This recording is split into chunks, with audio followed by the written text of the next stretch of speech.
Other teams might as well buy their tickets and get through now because the Celtics are on the path to ban on 19. With us on this journey are Jay King, Sam Packard, Brian Robb, and Sean. So I'm gonna need you all to buckle in because this pod's gonna be a wild ride. Still potable. The Boston Celtics still potable. I've never seen anyone lose their season 2 years in a row. A psychosexual celebration of the Boston Celtics.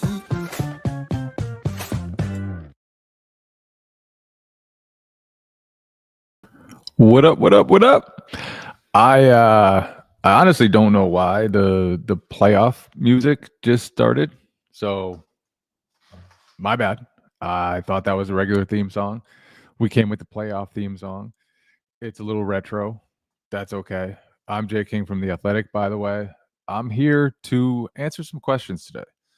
Hopefully, I'm sending out a call on Twitter right now for some questions. Hopefully some people will come in and join the studio, join the show live. If not, I'll just wing it. I'll talk about everything Celtics, everything training camp, everything preseason. But I got faith in the people. I think the people on Twitter, I think the listeners will come in and ask. So I'm hopeful. Celtics start their preseason Wednesday, if you're listening to this on the Still Potable Patreon, which you should be. You should come subscribe to us for daily podcasts. We are the greatest Celtics podcast ever. But if you are on that Patreon, then this is coming on Wednesday, the day of the opener. Celtics versus the Grizzlies. Why the Celtics have a preseason game in Memphis, I'm not really sure. But they've got a game. And basketball is back, baby. Don't you love it? Don't you love it? Because I do. It's been a long time since Celtics basketball has happened. The last time was a pretty rough one. Pretty rough one in Madison Square Garden. Celtics had a little hope after taking Game 5 at home, even after Jason Tatum tore his Achilles. They looked great in Game 5. Jaylen Brown, one of his best all-around games ever. He was just fantastic. However, Game 6 was a disaster, and that was the last game so far. So we will see. We will see how it goes. Joe Mazzulla is clearly very committed to changing up his team. The Celtics are going to look different. They are going to play different. They are going to be just, by the sound of it, they're going to try to be sort of like some mix of the Pacers and the Thunder. Probably a good thing to be since both those teams were in the finals last season. But they're going to get after it. They're going to get up and down. And it's interesting because you don't do that just by saying we want to play fast. We're going to get up and down the court. We want to play more transition. No, you do it by changing everything. You have to have drills geared toward that. You have to have practices geared toward that. You have to be in incredible shape. You have to have a mentality toward everything where you are working toward that pace. And Celtics, they seem to have that so far. Everyone has been stunned, floored by the transformation. All the returners seem just blown away by how much the playing style has changed. So we're going to get finally a chance to see that in Memphis, which again, I don't know why the hell the Celtics are playing a preseason game in Memphis. If anyone knows, please feel free to tell me. It makes no sense. They could go to Brooklyn. They could go to New York, Madison Square Garden. They could play any number of teams that are so much closer in proximity than Memphis. Instead, they go to Memphis for a preseason game? Why? Why? Why? At least it's better than Abu Dhabi. Last year was a little tough in Abu Dhabi. We got Josh B joining the show here. Oh man, it is beautiful to see Josh B. Josh B, how you doing, my friend? I'm great. I've got my mom recently had an injury, and that's where I've been, as I've been taking care of her. Had to move up Doing to New okay? Hampshire. She's not really mobile right now. I don't want to get too deep into it, but that's where I've been. In case anybody's wondering why I haven't been in the chat and where I am, that's what's Hope going on. everything It's goes all right, man. We it, we it, it we will. care about you as a person. We are huge fans of you, and obviously that extends to your mom as well. We've missed you. Your I voice mean, that's voice where has I been am. I have absent. to Yeah, I have to take care of her. She has to be the priority. No offense absolutely. to any of my No, friends or my I my would yeah. I would never fault anyone who puts their family above my podcast. Oh, I thank you put for I saying put that. my family above my podcast as well. Well, I yeah, put your family above my podcast. I that's put fine. anybody's Well, family let's around my let's podcast, basically. I heard you talking about the Celtics just a moment ago. I happened to be listening, and Joe Mazzulla's different way of playing. And I remember at the beginning of the year, we were well, not the beginning of the year, the beginning of the off season when Jason Tatum had his ACL. There were many people saying that the Celtics, could be a lottery team. And I never subscribed to that.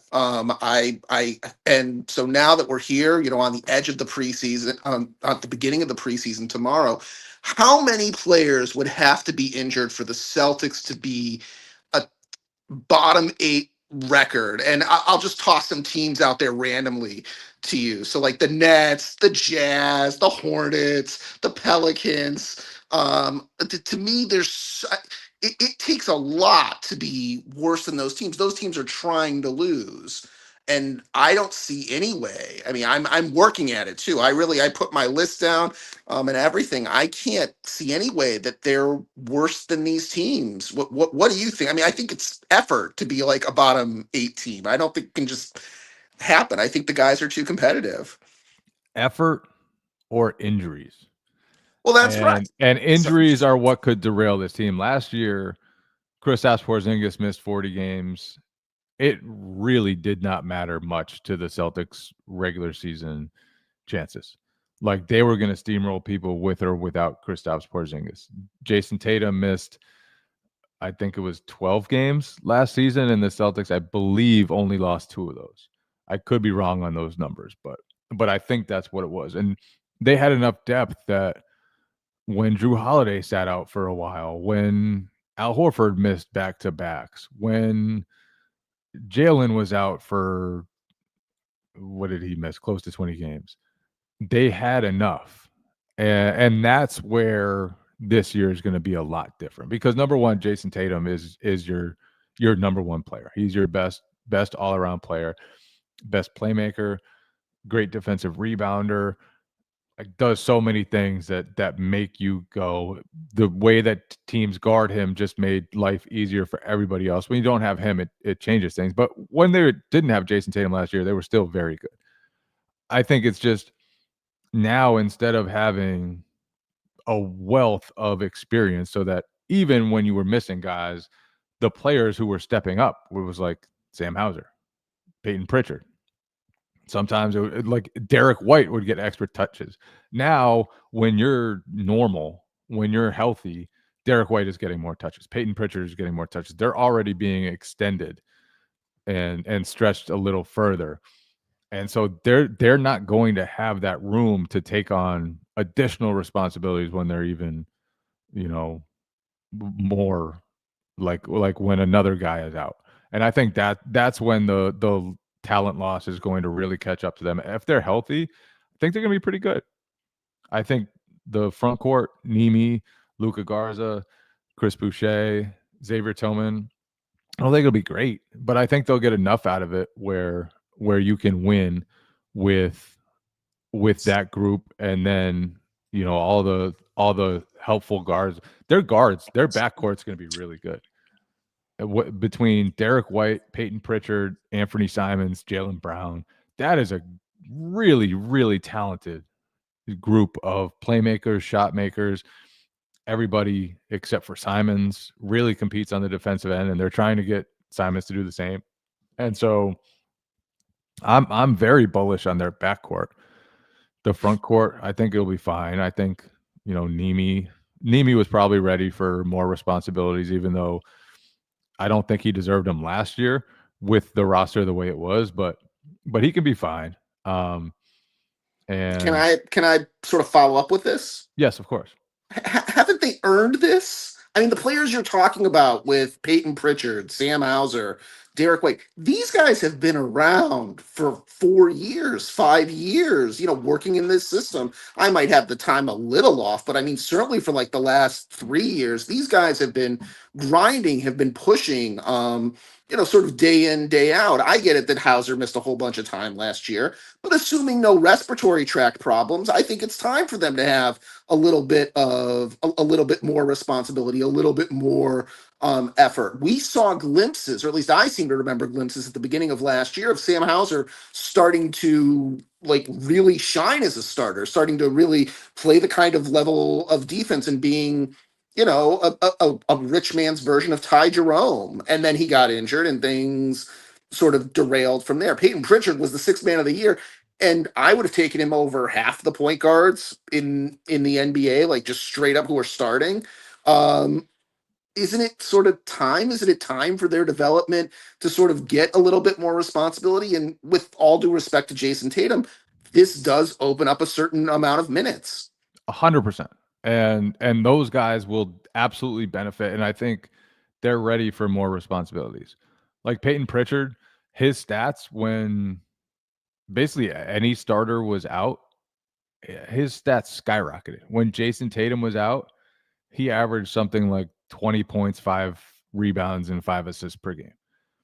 And will he do that every night now? I don't know. That's probably on the optimistic side of projections, but like I don't think there's any doubt that Peyton Pritchard can take on more of a role, and that will be fine.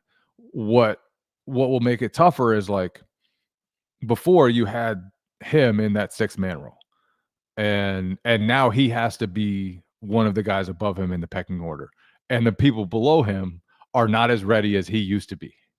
And whether that's Jordan Walsh or Baylor Shireman or Josh Minot, those guys won't be as ready for it as he was, as Sam Hauser was. One of the biggest strengths to me of the Celtics the last couple of years has been that they've been able to rely so much on a fantastic bench. And I think that got lost. That got lost a lot of the time because of how great the starting five was, because of how great Jason Tatum and Jaylen Brown were, because Derek White was emerging and Drew Holiday was still there, and Al Horford, even when he came off the bench, was like, that's an unbelievable guy to bring off your bench. But to me, the unsung part of the last couple of years, I guess it wasn't that unsung because Peyton Pritchard won 6 Man of the Year last year, but he played 80 games. Sam Hauser battled through back stuff last year, still played 71 games. Luke Cornett played 73 games. Those guys were available. They were great. They knew how to play together. And anytime that the Celtic starters missed a game, anytime that Al Horford sat on the back-to-back, you could elevate one of those guys into the next role and not miss a beat. And I just don't have the same confidence in this year's group. If like last year, when the Celtics were severely shorthanded in the front court, they went to Nemi. They used their 4th string center, Nemi, and he was fine. And you could get away with that. Now, their 4th string center is Tillman, who they actively avoided playing last year. And he looks in much better shape. He says that his knee is better. By all accounts, he is moving much better than he did last year. Maybe he is a find because of that. Maybe the Celtics get what they thought they were getting when they acquired him in a trade from Memphis a season and a half ago. Can I follow up on that statement that you just made? Yes. About Xavier Tillman. Of course. So what I'm sorry. This is a real relief for me. I can't really go into all the details about my mom, but this is just, it's really nice to talk with you like this. So anyway, That's um, beautiful, man. well, thanks, man. I really appreciate you sort of doing this. Anyway, so just very quickly, I remember when we acquired Xavier Tillman, and I remember those first 5, 6 games when he was draining threes, and playing alongside Al Horford, and I felt like we had two Al Horfords on the court, at the same time, and people were excited about the X-Man.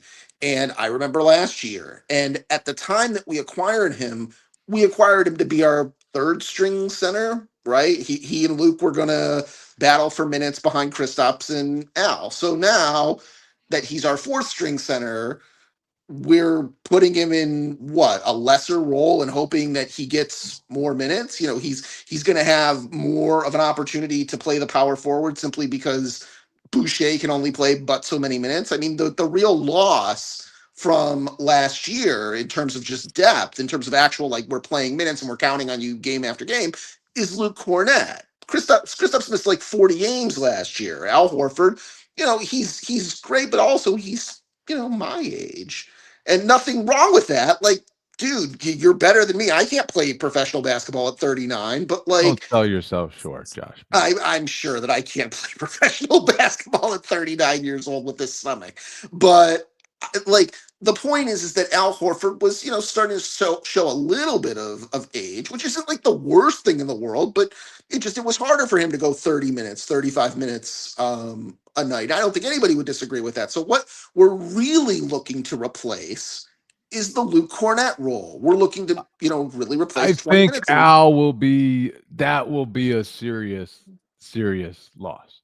Do not understate the impact that Al had. You do know why the 40 games that Kristaps missed didn't matter? Because they had both Al Horford and Luke Cornett. If they didn't have both of those guys, that would have mattered. Also, the identity of the Celtics last season was launching threes. And I know it pissed off a lot of people. And I know that sometimes, yeah, they probably should have taken fewer threes. Sometimes they should have gotten to the basket, gotten an easy bucket, drawn some free throws, whatever. They were able to create so many good looks for themselves. They've been able to I believe they've never finished worse than second in offense under Joe Mazzulla. And part of that, the last couple of years, has been that they've had some of the best guys at stretching the court. And they had guys who could stretch the court like Al and Kristaps without sacrificing defense on the other end of the court. Now you have a dip in defense and you don't have the shooting at that 5 position. I just think it's going to be a drastically different team. Than it has been the last couple of years is going to be on the guards to create stuff. And you're not going to, have Al and Kristaps. You're not going to be able to rely on those guys. And those guys, like, you could trust them with the ball in their hands. You could trust them passing the ball. You could trust them handling the ball on the perimeter. You could trust them, especially in Kristaps' case, in the post. I don't know how much you can trust the current big guys in those situations. Obviously, Garza, Nemi, they're going to get some touches down low. But it's going to be totally different. We got Ellie. How are you doing? What, you got a question for me or what? What's up, Jay? How you doing, man? I'm good, man. How are you? You had the pronunciation in the right next to your name, and I still botched it. No, you're good. It is spelled wrong, so no harm. Hey, you get to choose your spelling. Your parents did, at least. What you got for me, man? All right, I got 3 questions. Beautiful. Actually 4. Let's hear them. Less of a question and more of a shout out to the time that me and my friends ran into you after the parade. That was a good time. That was awesome. That was a great day. I was walking back to my place in Southie at the time, I believe, and I remember seeing you. Where did I see you? It was like, I forget. It was like by the by the State House, I think. Yeah. Yep. That was a crazy day. That was a fun day. Yeah, yeah. Lot of We passion going on. we had an unbelievable time. That was insane. All right, I got 3 questions for you. Beautiful. Number 1, who of the new players that we picked up this year are you most excited to see in Joe Mazzulla's system? Anthony Simons. Anthony Simons. The other guys that they picked up have a chance to make noise. Like Luka Garza, his per minute stats, I've talked about him a million times. He's been super productive during extremely limited minutes. Josh Minot, great athlete, racks up steals and blocks. I think there's a chance he's a disruptive defender from the start and earns minutes.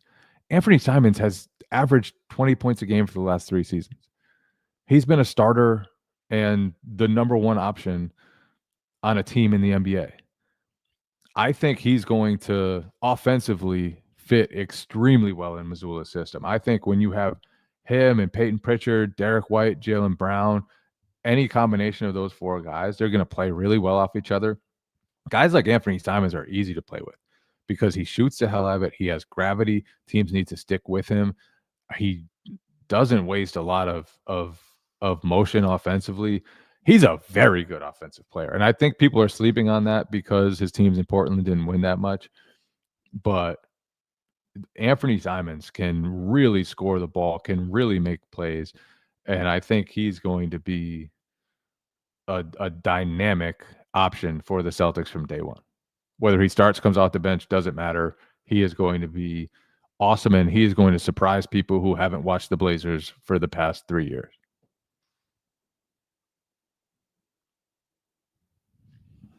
Yeah, I think him and Pritchard are going to be ridiculously fun to watch as a backcourt, at least on offense. On defense, we'll see. At least on offense. Let's just talk about the offense with that duo. Yeah. All right, my next question for you. What are your favorite sports movies ever? Any sport? Ooh, that's a good question. Tin Cup might be my favorite. Tin Cup is an absolute classic. You probably weren't expecting that, but Tin Cup is so funny and just an incredible movie. I used to watch Hoosiers. It's pathetic. One of the most pathetic things about me. I used to watch Hoosiers the night before every basketball season I played. So, like in high school, in college, the night before we had our first game, I would watch Hoosiers every year. So, huge Hoosiers guy. Rudy is obviously a classic. My brothers are all Notre Dame fans, probably because of Rudy. What else is up there? Bull Durham is hilarious. The major leagues are so funny. The first 2 major leagues. I think there was a third one, but we don't count that one. Happy Gilmore, does that count as a sports movie? Because the first one, don't get me started about the second one. That was pathetic. That was awful. That should never have happened. But the first one, I still quote 10 times a day. I've probably missed some of my favorite sports movies just because I'm on the spot here, but I think that's a pretty decent list. Yeah, those are great. I think Coach Carter, He Got Game, and Yeah. Remember the Titans are up there for me too. That's like my next tier. That I would say that's my next tier. I will watch them anytime they're on, but I wouldn't go out of my way to watch those. All right, last question. Who are your favorite teams to watch ever in any sport? Okay. I would say it's funny because the memories kind of popped up this Sunday when the Patriots were finally fun to watch again. And Drake May went into Buffalo, completed 13 to 14 passes in the second half, stared down the Bills, and got a win. And I just remember how much fun watching the Patriots back in the day was. Every Sunday, you knew Tom Brady was going to put on a show. Every Sunday, you knew Tom Brady was going to do something special. 80% of the time, the Patriots won that weekend. You would be able to watch it, have a beautiful day. The best team to watch was by far the Randy Moss '07 team. That was stupid. I still one of the worst days of my life when they lost in the Super Bowl. I went to college at Skidmore College in upstate New York, so there were tons of Giants fans, and they fucking paraded in the street at my school. Do you know how devastating that is to watch your favorite football team lose what would have been the first ever undefeated season? It was 19-0. Would have been the only 19-0 season ever. Watch them lose that, and then you watch asshole Giant fans parade through the fucking streets. That was brutal. But that year was like no other. I would throw '08 Celtics on that list too. '08 Celtics, they just kicked ass from the start. I was in college, and at the time a huge Celtics fan. Now I'm a writer, bias is long gone. But at the time I was a huge Celtics fan, and that was I wanna say that was the first year League Pass came out. If it wasn't, it was the first year I had access to NBA League Pass. And I remember watching the Celtics. I think they played the Raptors in their first preseason game. And the Celtics, like, it wasn't a clean game. They didn't play a great game, but you just watched the intensity they played with. And I knew that first game against Toronto, I think they won by like one. I forget what the score was, but it was a close game. I could tell immediately the intensity level that that team was going to have a great chance to win a championship. They kicked the shit out of teams by like 50. They were so nasty defensively. They competed at a level that KG brought out of them and Doc brought out of them. And you look at that team, like they had guys on the bench that were just like such competitors. Tony Allen, Rondo started. I mean, Paul Pierce, those guys. It was just an epic group of competitors, and it's been fun to kind of be able to write some stories about that group since. But yeah, '08 Celtics, '04 Red Sox. '04 Red Sox. Back in the day, I used to watch every Red Sox game, and like every single night, I would watch the Red Sox. That was back in high school, and then they won the championship after the year after Aaron Boone, that fucker Aaron Boone hit that shot to beat the Sox in '03. And every year it was like they got close. They couldn't cut it. They had it. It was just nightmare year after year. But I was so invested. And finally to beat the Yankees 4 straight after falling behind 3-0. I don't think sports gets better than that. I don't think fandom gets better than that. Pedro, my favorite athlete ever to watch, went to a game once. He had 15 Ks against the White Sox. Like when you bought tickets and you got lucky enough to go see Pedro, it was an all-time event. It was everybody was standing whenever there was 2 strikes. Pedro was as electric to see as anybody. So yeah, the '04 Sox. I'm like the anti-bandwagon fan. After that year, you couldn't top that. You could never touch that. And my fandom really diminished after that of the Sox. I haven't followed them nearly as closely ever since that, because it doesn't get any better than that. That's a good question though. I appreciate that question. That was I would say those are the top 3. '07 Patriots, '08 Celtics, '04 Red Sox. Yeah, those are all awesome. The IT Celtics are up there for me too. There's so much stuff that I forgot about that when you guys covered it, I was like, yeah, that team was unbelievable. That really was. It was so fun to cover too, and it was like it just came out of nowhere too, and that was what was fun about it. Like Jay Crowder was not a throw into the trade, but he was just like nobody thought Jay Crowder was going to be a key piece. he became one. Nobody thought Isaiah Thomas was going to become second team All NBA.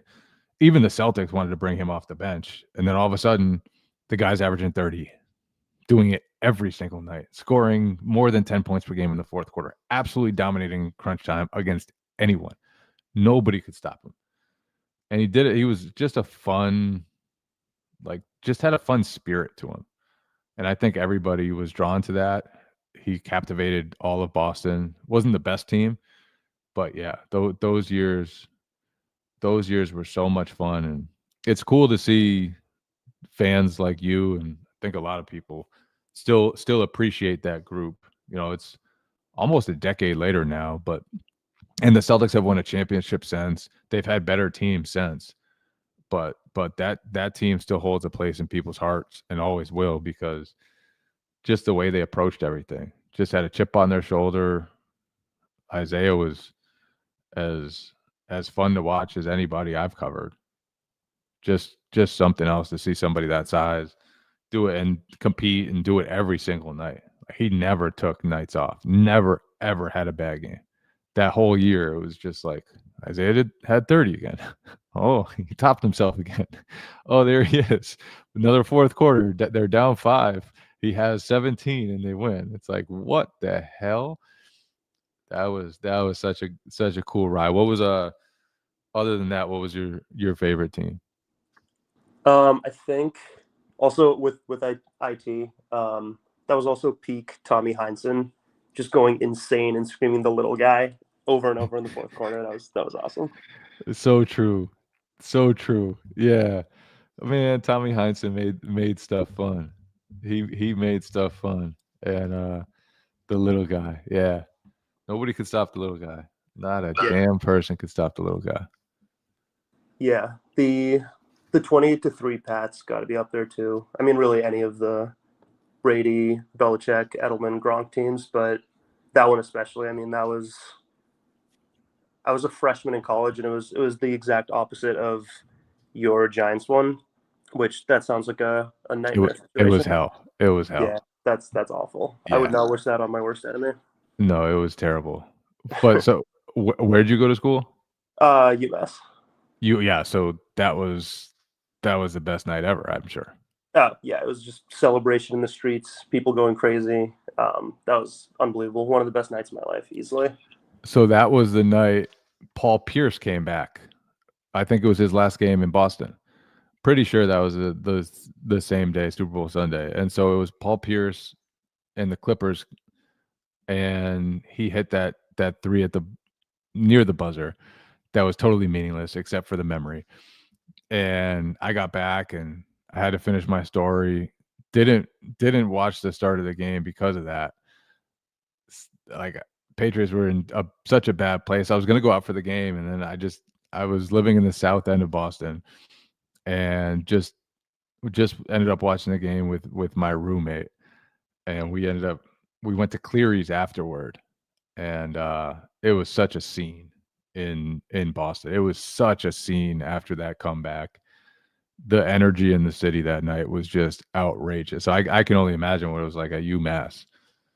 It must have been absolutely bonkers. Yeah, and same with in 2018 with the Sox with Mookie. I think that was 18, right? When they won the World Series. Yeah, that team was awesome. Kike Hernandez hitting dingers every night. Mookie,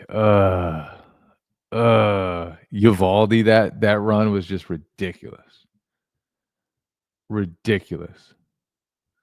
But man, Mookie is just makes me sad that they let him get away. They let the Red Sox be trash for a few years, just finally replenishing the talent. But they're fun again. I enjoyed feeling something again with the Red Sox. Obviously, they lost to the Yankees. Obviously, they got just thwacked by the kid from Walpole. But it was good to feel something again. And you know that Roman Anthony's going to be around for a long time. That dude has a chance to be the best hitter in baseball.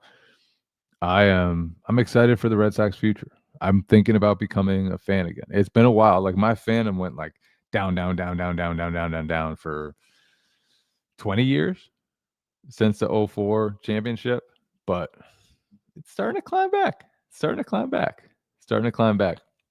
Appreciate you, Ellie. Thanks for coming on, man. I appreciate the call. Appreciate the questions. It was cool to talk about something that wasn't like the day-to-day Celtic stuff. So I appreciate you, man. Appreciate you too, man. Love the pod. Keep up the great work. Thank you. Hopefully I'll run into you on the streets again. Maybe after the next parade. Absolutely. Drake, all right. Take care, man. Thank you, guys. Thank you all. Thank you, Josh B. Hope your mom's doing okay, man. Honestly, our thoughts go out to you. Deal with whatever you got going on. We'll be here to serve as just an escape if you need it. If you don't have time for podcasts, that's cool too. But it was good to hear from you. It's good to hear that. Just good to chat with you, man. We'll be thinking of you. I'll check in on you. I love all you guys. And it's another season starting up, preseason. Memphis Grizzlies. Gonna be fun.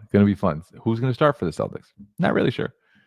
I think Peyton Pritchard will. I think Sam Hauser will. I think Nemi will.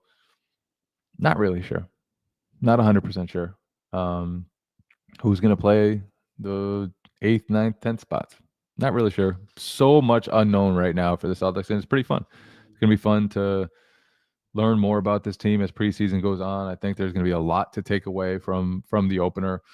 There's going to be a lot to take away from the style, the pace, the defensive intensity. They're going to be a far more aggressive defense, I think, than they have been. They're going to trap more. They're going to pressure more. They're going to try to force turnovers, try to disrupt people, stuff they haven't really tried on too consistent of a basis for years now, probably at all under Joe Mazzulla. And playing a conservative style, it made sense. When you had such veterans, when everybody could switch, when you didn't have any weak links. Now you got to cover up for weak links. Now you don't have as much IQ. Now you got to be stronger, faster, got to be more intense. It's going to be fun. I'm looking forward to it. Love you guys. Talk to you later. Still particle. The Boston Celtics still particle.